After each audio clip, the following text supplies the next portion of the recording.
Welcome to Retirement Straight Talk with Paul and William, featuring award-winning financial advisor and former host of the Sunday Money Show, News Talk 1010, Paul Barreca, and his associate advisor, William Barreca. Creating and keeping wealth does not need to be complicated. Paul and William will cut through confusing and contradictory financial advice to give you the real facts to help you invest better and enjoy a worry-free retirement. The views and opinions expressed in this video may not necessarily reflect those of IPC Securities Corporation. This podcast is for informational purposes only and should not be relied upon as a basis for investment decisions.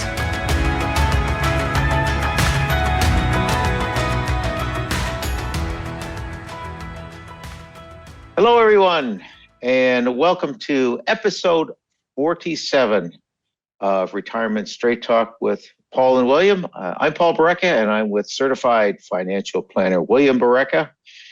And again, welcome, whether you're watching us on our YouTube channel or listening to us on one of the streaming services.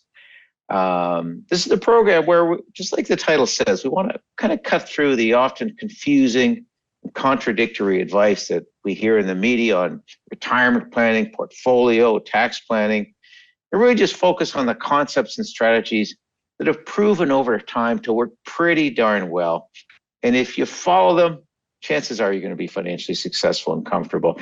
Today, we're going to have some fun. We're going to talk about retirement planning and 6 of the major mistakes that we find come up continually, time and time again. So why don't we dive right into this? So the first risk of retirement planning. Well, how many people would want to plan for running out of money before they run out of life? I don't think there's too many people that want that to happen, do you?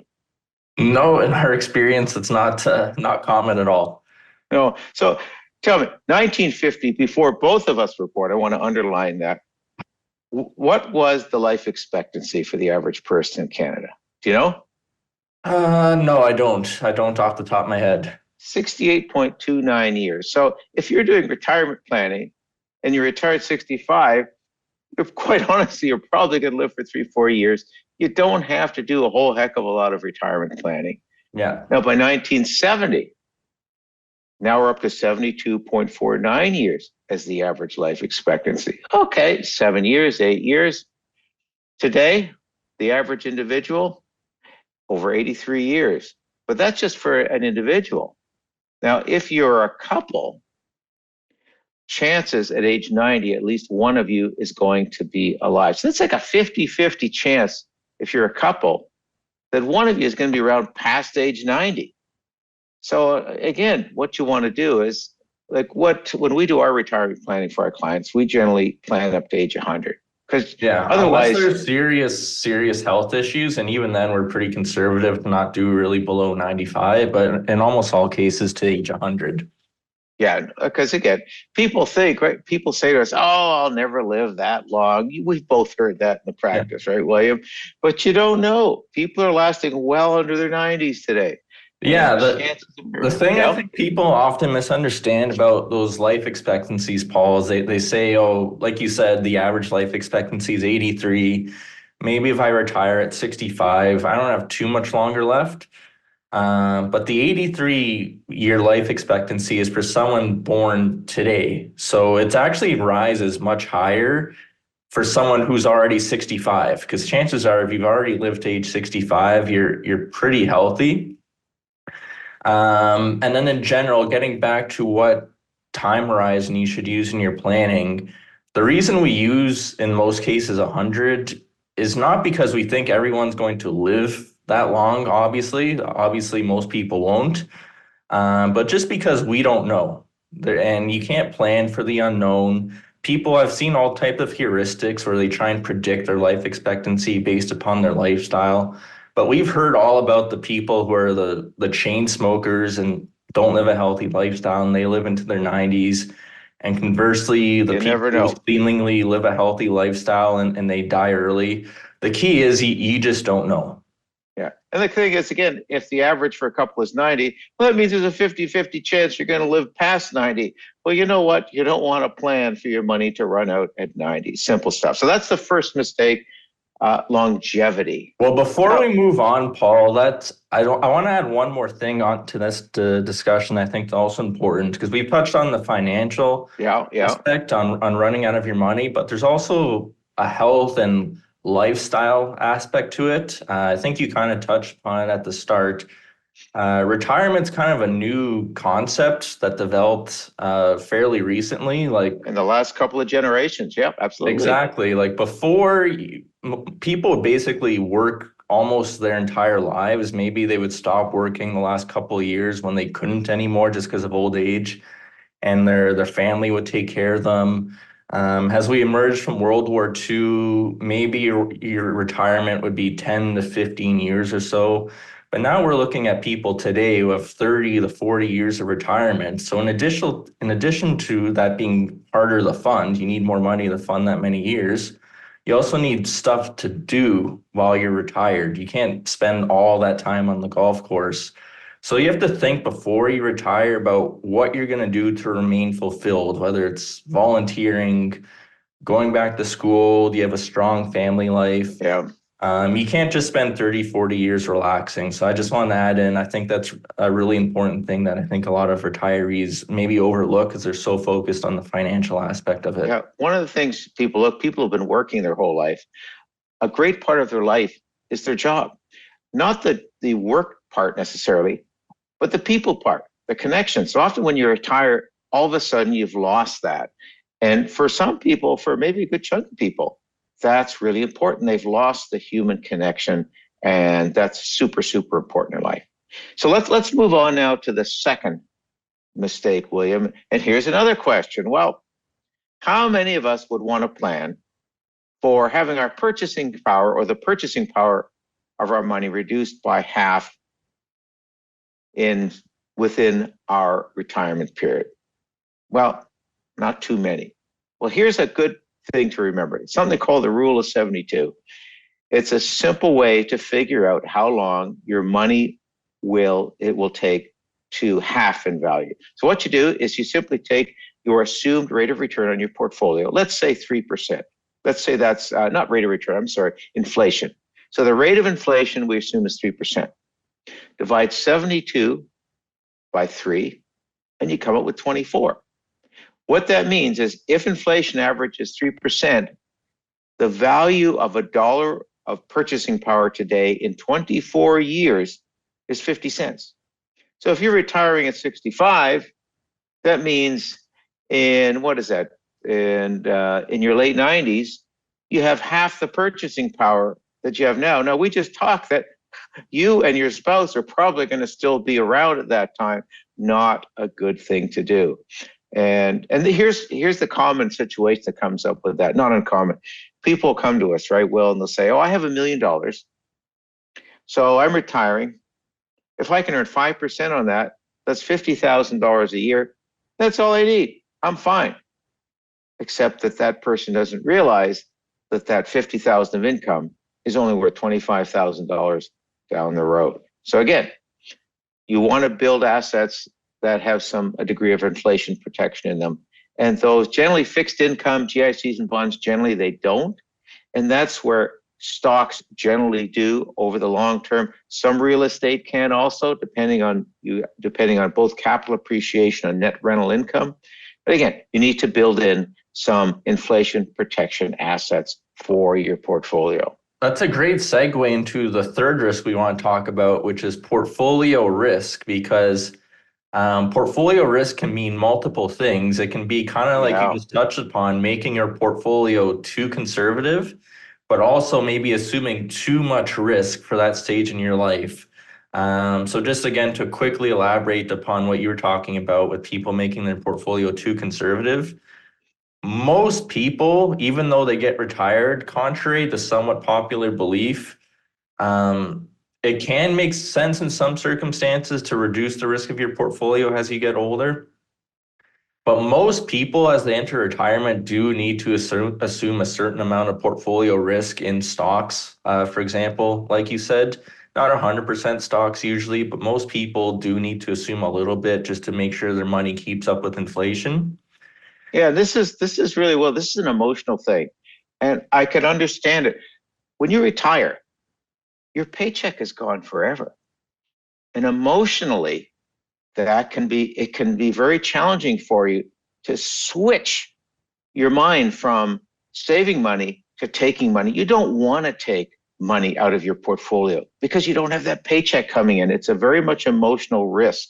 And like physicist Richard Feynman, a rather famous fellow, said, the best thing is not to fool yourself, or don't get fooled, and you are the easiest one to fool. In other words, we fool ourselves more often than we think. So absolutely right. And Yeah. what do people? Well, I just want to say, like, then on the flip side of things, in terms of making your portfolio more aggressive than it needs to be, a big example we both see this is in concentration risk. Yes, So, for example, if you retire and your portfolio is in a couple of individual stocks, yes, and maybe you've done really well for them, whether it's you've been a stock picker, maybe you've done well with them in the past. Odds are you haven't, and no one has, because stock picking generally doesn't work. But maybe you're the expert. Another example would be if you had a company stock plan at work, and we've seen people yes, retire yes, with yes. millions of dollars worth of company stock, and that's maybe the big portion of their net worth as they enter retirement. Now, that's a huge, huge risk in terms of just having too much concentrated in one or two or three businesses. Like, there's an example of General Electric, which for the longest Oh time yeah. was Was the darling Darling, one of Jack the Walsh? biggest Yeah. blue chip companies. Everyone thought it's stable, it's not going anywhere. If your money's Until it invested in wasn't. GE stock, well, exactly, Paul. When GE shares from 2000 to the fall of 2020 went down 80%. And I also have some stats as recent as 2016, about one third of GE's employees' 401k plans were invested entirely in GE Wow. stock. Wow. Not So yeah. if you're Big betting risk. your retirement upon the success of one or two companies, that's a huge, huge risk that I wouldn't take. It's possible it does really well, but I would tend to Sure. diversify because anything can happen. History is filled with GE, Kodak, Sears, Polaroid. all these seemingly once thought to be seemingly invincible companies, and that one day they weren't anymore. Yeah. You could say the same about having all too much money in real estate. I've got all my Yeah. money in real estate. It's done really well. Great. That doesn't necessarily mean it's going to do very well in the future. Or if you own a business, well, the same thing happens. I've got all of my money in my business. I'm making 20, 30% yearly returns on it. Why would I put my money somewhere else? Boy, I've heard that lots of times. Until it doesn't. Until technology changes in your industry and all of a sudden the product or service that you provide isn't in demand anymore. Or if there's new technology or things change, consumer taste change. And all of a sudden, within a very short period, that $5 million a year company you have may be unsellable. And you've got nothing if you haven't diversified. Doesn't make sense to spend your entire lifetime to build up assets and have the potential to have it wiped out in a few short years and you have nothing left. So that's the number two. That's the number three risk of portfolio of retirement planning, which is, again, over Different types of concentration. portfolio risk. Yeah. Yeah. Now, by the way, here's something to ponder. I put this down as a pondering point. So you retire. Let's say you're 65 years old, and you say, well, I'm too old to, or I don't have enough time left to put my money in anything risky. But you know what? If you're looking at retirement 65, if you don't last too long, if you unfortunately pass away within 5, 6, 7 years, it doesn't matter. It doesn't matter. You'll leave less money for your kids, but you live fine. You don't, that's not important. But if you live a long life, which statistically you probably will, then it will matter. putting those money into some inflation protected positions is super, super important. So again, by the way, here's some strategies you can use.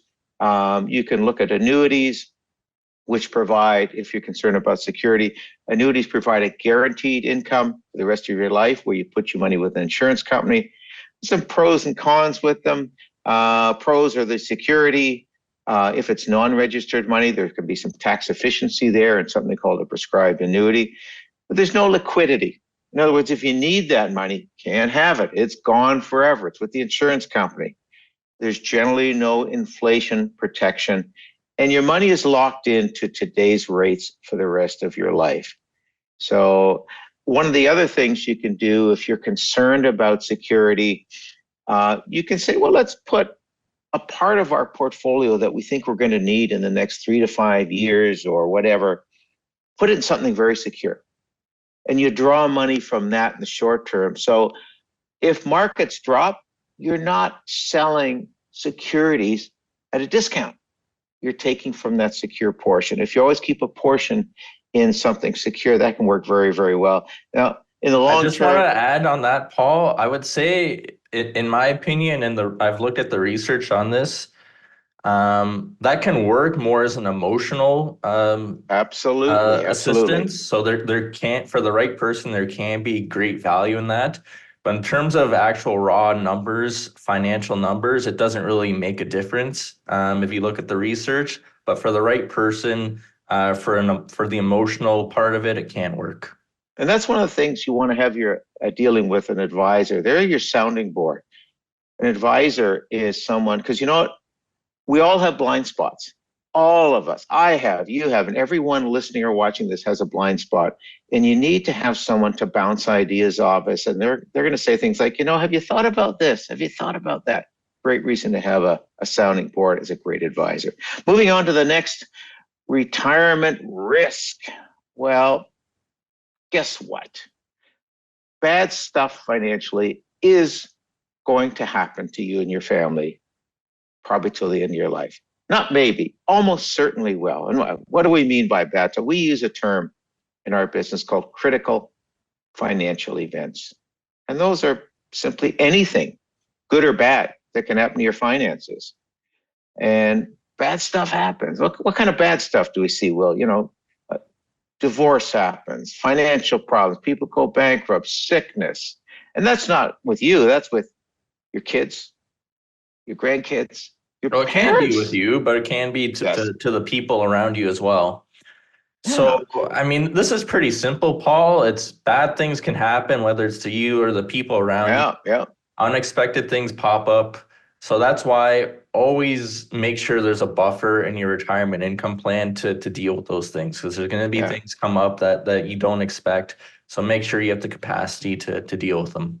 Yeah, could you imagine if you're in a situation where one of your kids gets in a serious problem, a serious illness, gets divorced, and you can't help them.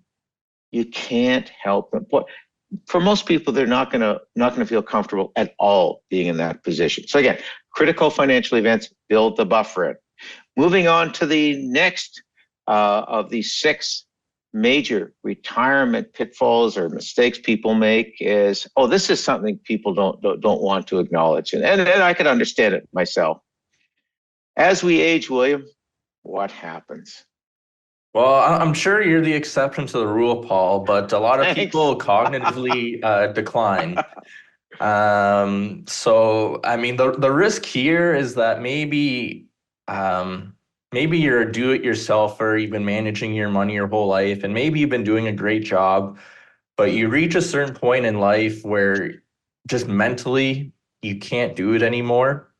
I know you don't necessarily know you can't do it. This is the key. Well, that's it too. This is the key. Yeah, that's right. I'm going to talk to our listeners about my father was in this situation in his late 80s. He had lost completely. Actually, he went. I visited him in his home. He wouldn't leave his home, even though he was starting fires in his house. I went to a sea on the kitchen table of bills that were unpaid. He hadn't paid his taxes in years. And all he could say was, let me look into this. I knew he couldn't do it. I had to pay his checkbook there. I was going to sign the checks, but he wouldn't acknowledge that he couldn't do it anymore. And I saw some statistics, just a few weeks ago, I was reading, and it showed a graph for when our cognitive abilities start to go down. And around 70, you'd see the graph, it starts to go down. In the first number of years, you don't want to acknowledge it. That's where, again, having that sounding board, the professional experienced advisor is really, really going to add huge value to the situation. Well, because we all have blind spots. Where will also add value, Paul, is again in circumstances where one spouse really took charge, was in charge of all the finances, and the other spouse didn't really know what was going on. Good point. And then all of a sudden one day, the spouse who was in charge of all the finances passes away. And then they leave their surviving spouse, who again has never done this before, really has no idea what was going on. And all of a sudden they have to deal with it. So that's an example of where, again, having an advisor to help them out with that can be immensely valuable. Yeah. And this has happened to our clients in our client base, where one spouse passes away, as you say, and the other spouse is just, they're so relieved that the advisor is there, because it's not their world. They're not, they're good at other things, but finance isn't their situation. So again, good point, Will. Let's move on to the last of what we feel are the major retirement mistakes. And hey, how many people, your retirement, as we alluded on before, can be up to half or more of your adult life? Well, we all do planning for sending our kids to university and our trips and everything. You're not planning for your retirement? What could be half or more of your adult life? You're leaving your retirement up to hope, half of your adult life. Let's put it this way. Here's another way, if you're not doing proper retirement planning. And that is, one of the things we tend to value is having control of our lives, having control of the situation. If you don't do that planning for what could be up to half of your life, good chance you're going to lose financial control of yourself, where you won't be able to do what you want because the financial situation isn't there. We've seen that before, right, Will, in the practice? Yeah. And so big thing there is, if you don't have a retirement plan, again, that's where bringing an experienced advisor in to help you along. Because wealth planning, financial planning is not a one-time event anyway. It's really a process that goes for the rest of your life. Things change. I bet virtually everyone out there listening or watching to us, what they thought they wanted 5 or 10 years ago is different than what they think they may want and need now. And probably 5 or 10 years down the road will be different again. So you need to change the plan as you go along. And the world around us changes. Tax changes, economics, everything changes. So that's where your planning needs to be adjusted every 2-3 years moving forward. So I think that's it. Let's just quickly recap the 6 mistakes that are often made in a retirement plan. The first one is not taking longevity, how long you don't think you're going to last, as long as you probably will, into consideration. Inflation, the fact that your money erodes in value, even at 3% inflation. Portfolio risk, where you're either too concentrated or making bad choices about where to put your money, too conservative, too aggressive. Another thing is, bad stuff will happen. People get sick, people get divorced, people go bankrupt, this and that and the other. You, your family, your immediate family, your kids, grandkids, parents, and yourself, of course. 5 is the 5th mistake of the 6 is that we, starting around age 70, we start to lose our cognitive abilities, and we often don't want to acknowledge it. And boy, you can make some bad decisions there that can be very destructive to your finances. And the last thing is not planning properly enough, not getting help, not understanding that we all have a blind spot. We all have many blind spots. You need someone there to help you, saying, have you thought about this? Have you thought about that? So that's it for today's show. Our next podcast, hey, how much time, and I'm speaking to people who aren't clients of West End Wealth, how much time do you spend talking about which stocks to buy and sell when you do your reviews with your advisor? Well, we're going to talk about why that's likely a waste of your time and a waste of your money. That's the next Retirement Straight Talk with Paul and William. Awesome. Thanks, Paul. And thanks a lot to everyone for listening. Hope you enjoyed. If you enjoyed this, it would be really helpful. Just pass it along to someone you feel would also benefit from listening.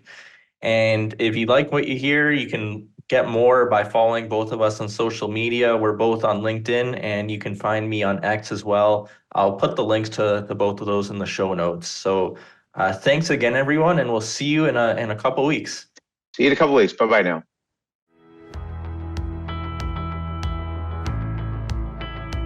This podcast was brought to you by West End Wealth Planning, an award-winning wealth planning practice catering to small and medium-sized business owners and to those looking to create a worry-free retirement for themselves and their families. To learn more, go to westendwealth.com. Don't forget to rate this podcast and subscribe to Retirement Straight Talk with Paul and William by going to Apple Podcasts, Spotify, or wherever you find your podcasts.